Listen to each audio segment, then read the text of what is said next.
राधे राधे दोस्तों, जय श्री कृष्णा। जैसे कि आप सभी जानते हैं कि 10 मई को अक्षय तृतीया है, तो आज मैं आपको अपनी वीडियो में बताऊंगी कि अक्षय तृतीया वाले दिन लड्डू गोपाल जी की सेवा कैसे करें और उनको किन किन चीज़ों का भोग लगाएं। तो दोस्तों चलिए वीडियो शुरू करते हैं। तो 10 मई 2024 को उसको अक्षय तृतीया है। उस दिन आप अपने लड्डू गोपाल जी की सेवा इस प्रकार कर सकते हैं। पूजा में भोग के साथ आप तुलसी भी अवश्य चढ़ाएं। घी का दीपक जलाकर मंत्रों का जाप करें और भगवान श्री कृष्ण जी की मूर्ति को बड़े से बर्तन में स्नान करवाएं। बर्तन आप तांबे का भी ले सकते हैं या जो भी आपके घर में बर्तन है श्री कृष्ण जी को नहलाने के लिए उसका उपयोग करें।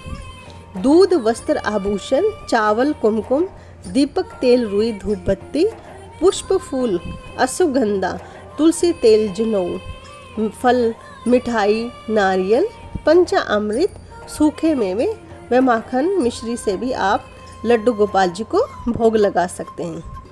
तो दोस्तों आपको पूजा किस प्रकार करनी है तो चलो देखते हैं। सबसे पहले आपने लड्डू गोपाल जी का जो भी मंदिर आपने अपने घर में बना रखा है उसको अच्छे से साफ सफाई करें। उसके बाद सबसे पहले आप श्री गणेश जी की पूजा करें। गणेश जी को स्नान कराएं, उनको वस्त्र अर्पित करें, फूल चढ़ाएं, धूप दीप जलाएं और चावल चढ़ाएं। गणेश जी की पूजा करने के बाद श्री कृष्ण जी की पूजा करें। श्री कृष्ण को सबसे पहले स्नान कराएं। स्नान कराने से पहले शुद्ध जल से, फिर पंचामृत से और फिर शुद्ध जल से कराएं। उसके बाद उनको वस्त्र अर्पित करें। वस्त्रों के बाद आप अपने लल्ला को आभूषण पहनाएं। हार, फूल, फल, मिठाई, जनेऊ, नारियल, पंचामृत, सूखे मेवे, पान, दक्षिणा आदि लल्ला जी को समर्पित करें। और दोस्तों आप अपने लल्ला को तिलक अवश्य करें। तिलक आप चंदन से करें तो बहुत अच्छा होगा। उसके बाद फिर आप धूप दीप जलाएं, तुलसी के पत्ते डालकर माखन मिश्री का भोग लगाएं। श्री कृष्ण जी को माखन बहुत पसंद है और मिश्री। अगर आपके पास माखन और मिश्री है तो उसका भोग अवश्य लगाएं। उसके बाद फिर आप श्री कृष्ण जी के मंत्र का जाप कम से कम 108 बार अवश्य करें।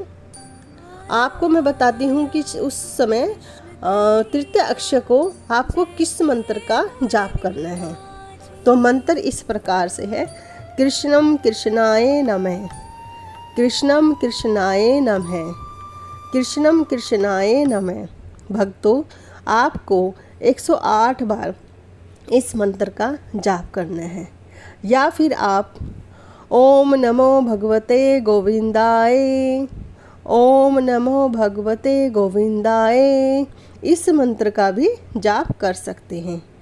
या फिर आप ओम नमः भगवते नंदपुत्राय, ओम नमः भगवते नंदपुत्राय या ओम कृष्णाय गोविंदाय नमो नमः, ओम कृष्णाय गोविंदाय नमो नमः इस मंत्र का भी आप जाप कर सकते हैं।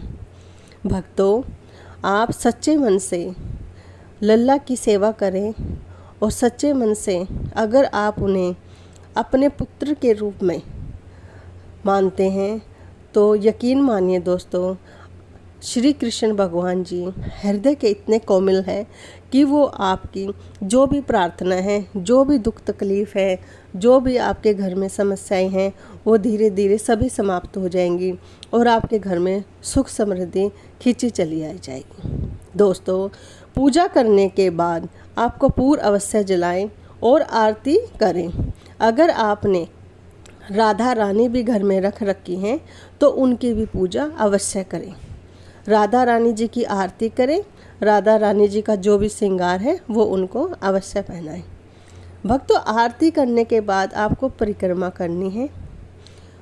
परिक्रमा समाप्त होने के बाद फिर आप श्री राधा कृष्ण जी से याचना कीजिए कि हे प्रभु, हे मैया, अगर मुझसे कोई भी गलती या भूल यह है तो मुझे क्षमा याचना करें। क्षमा याचना करने के बाद जो भी आपने घर में प्रसाद बना रखा है वो अपने पूरे परिवार में बांट दें और जो भी प्रसाद है वो आप खुद भी ग्रहण करें। इससे आपके मन को बहुत ही शांति मिलेगी। तो दोस्तों, अगर आपने घर में लड्डू गोपाल जी रखे हुए हैं तो आप उनको एक भगवान ना मान के अपना पुत्र मान सकते हैं, क्योंकि अगर आप उनको भगवान मान के सेवा करेंगे तो फिर आपको इतना फल नहीं मिलेगा। जैसे हम अपने घर में बच्चों की केयर करते हैं, बच्चों की देखभाल करते हैं, हमें पता होता है कि हम अपने बच्चों को कैसे, हमें अपने बच्चों को किस किस समय पे क्या क्या भोजन कराना है और कैसे अपनी बच्चों की देखभाल करनी है, ऐसे ही आप अपने लड्डू गोपाल जी की देखभाल कीजिए। दोस्तों, जो बड़े रूप में होते हैं लड्डू गोपाल जी, उनकी सेवा करना फिर भी बहुत आसान होता है। अगर आपने बाल रूप रखा हुआ है तो बाल रूप में आप अपने बच्चों की तरह सेवा कीजिए। कई घरों में मैंने देखा है, कई बार मुझे कमेंट्स आते हैं कि हम इतने साल से सेवा कर रहे हैं और हमारे घर में बिल्कुल भी ग्रह शांति नहीं है और कलेश वगैरह रहता है।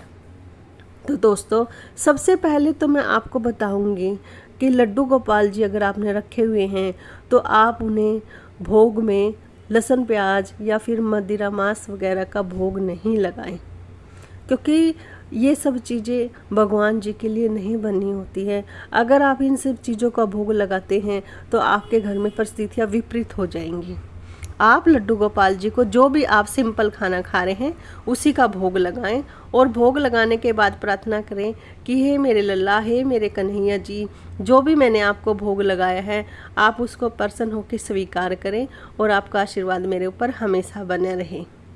लड्डू गोपाल जी को आपको ज़्यादा सेवा करने की ज़रूरत नहीं है, क्योंकि जो उनको सेवा करवानी होती है वो खुद ही करवा लेते हैं। और बाल रूप में तो आप यकीन नहीं मानोगे, अगर अपने बच्चों की तरह सेवा करते हो तो आपके मन में बिल्कुल अपने बच्चों जैसी भावना आ जाएगी। लड्डू गोपाल जी को दिन में कम से कम 3 बार अवश्य भोजन लगाएं।